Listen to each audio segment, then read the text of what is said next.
Assalamualaikum and hi guys, welcome back to my channel. So hari ni I nak tunjuk cara nak masak nasi lemak. So I will have guests coming over later today. So I plan to buat nasi lemak because it's one of my specialty. Otherwise, I like Sedap best. I mean, the lamb is great. Because you like spicy. I do like this. You like the sambal? That's great. It has the balance of like spicy and sweet, right? Yeah. Look, this is how to do it, guys. Okay. Cucumber. Slice. Fold it slightly in half. And use again. You might as well use this spoon. I've just invented the spoon. I think that's definitely cheating. No, I'm going to call it a fork, actually, because it's new.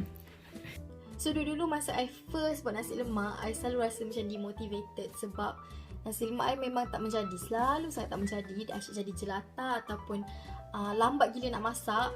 Dalam video ni, I akan tunjukkan cara untuk masak nasi lemak yang confirm jadi and confirm sedap.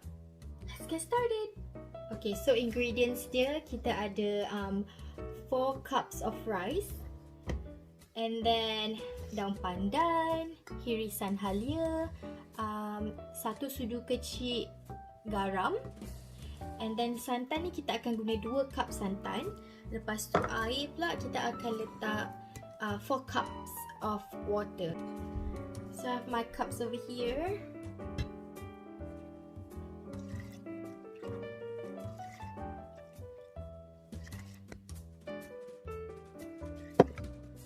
Okay, so 4 cups of water and then santan 2 cup.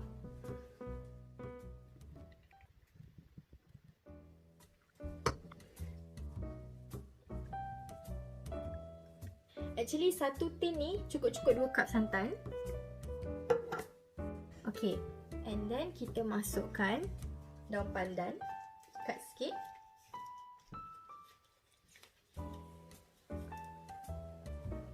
Masukkan daun pandan, halia, garam. Okay, masukkan. Lepas tu kita gaul. Okay, lepas dah gaul, this is the biggest tip ever.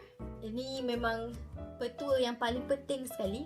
Kita biarkan dia selama setengah jam ataupun sejam. Ikutlah, kalau rushing setengah jam cukup. So this step actually I rasa untuk biarkan beras tu kembang, so that bila kita masak, it doesn't take too long untuk dia masak. This method has been proven to work over and over again. I dah lebih dari 10 kali lah buat nasi lemak macam ni, tak pernah tak jadi.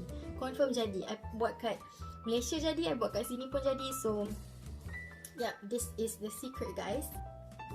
Get this out of the way and then kita buat sambal. So these are the ingredients untuk sambal. Cili kering yang dah di blend, ikan bilis, asam keping dengan garam, gula melaka. Gula melaka ni I punya preference. So kalau nak guna gula biasa pun okay je. And then these are the standard bawang besar, halia dengan bawang putih. So apart from these ingredients, sometimes I letak chili sauce sikit or kicap sikit. So ikutlah cita rasa masing-masing.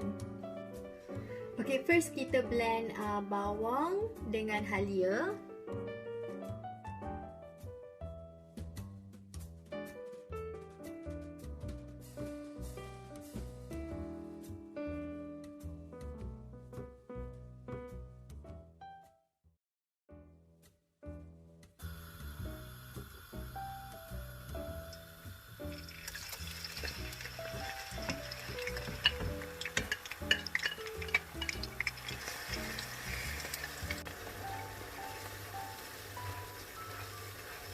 Agak-agak dah naik bau, kita masukkan cili.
Okay, nasi lemak dah siap. One thing I forgot to tell you, before masak, I letak 1 tablespoon of minyak supaya dia tak melekat.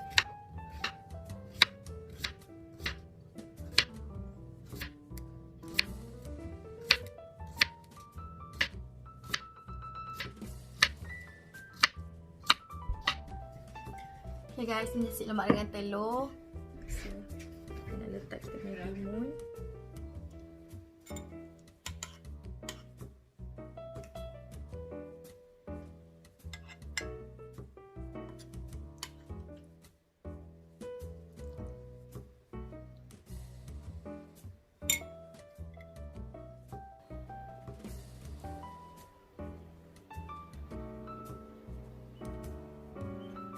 Okay guys, nasi lemak dah siap. That is all for today. I hope you find this video helpful. Don't forget to hit the like button if you enjoyed this video. And don't forget to subscribe if you haven't already. Thank you so much for watching and see you in my next video.